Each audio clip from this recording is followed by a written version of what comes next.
Lexix Live Game.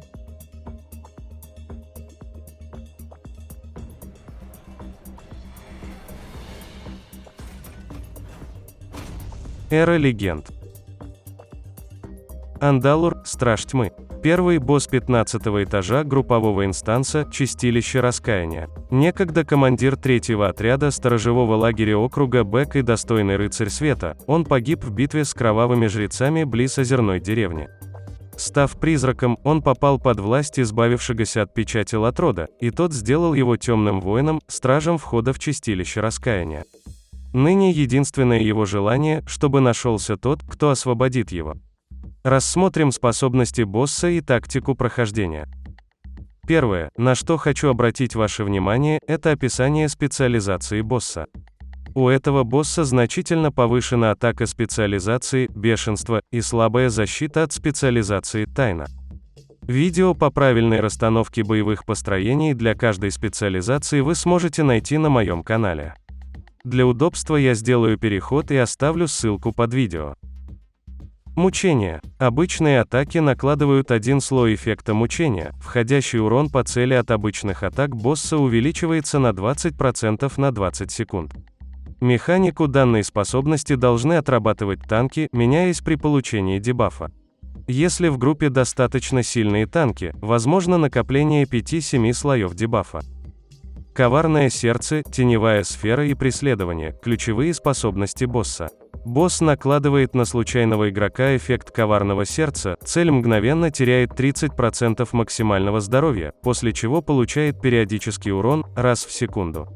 Если здоровье игрока достигает 90%, эффект рассеивается, срабатывает взрыв коварства, который наносит урон игрокам и теневым сферам в радиусе 6 ярдов. Преследование. Босс телепортируется в центр и нацеливается на случайного игрока.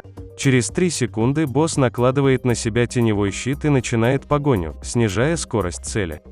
Настигнутый игрок мгновенно погибает. Теневой щит защищает босса, снижая урон на 60%. Данный щит может быть поглощен теневой воронкой.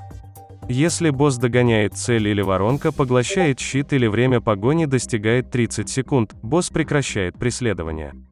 Теневая сфера. Начав преследование, босс создает теневую сферу в одном из углов комнаты.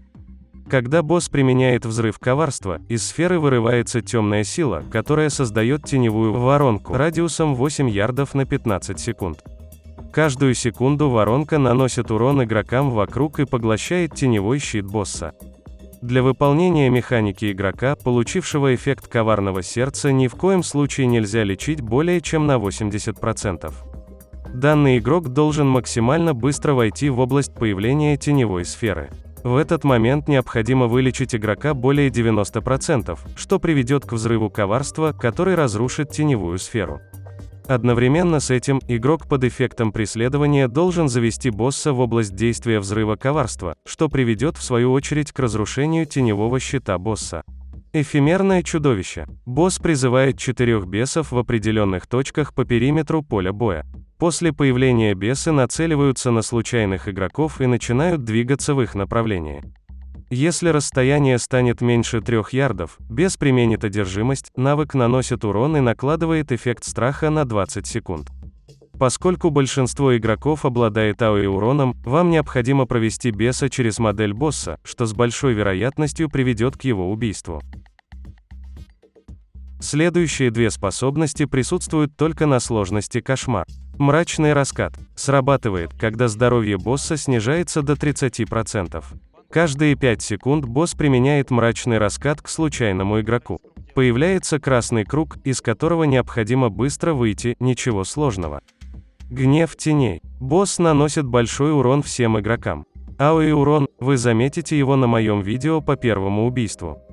Не представляет опасности при должном уровне защиты, а именно от 2500 числового значения и 60%.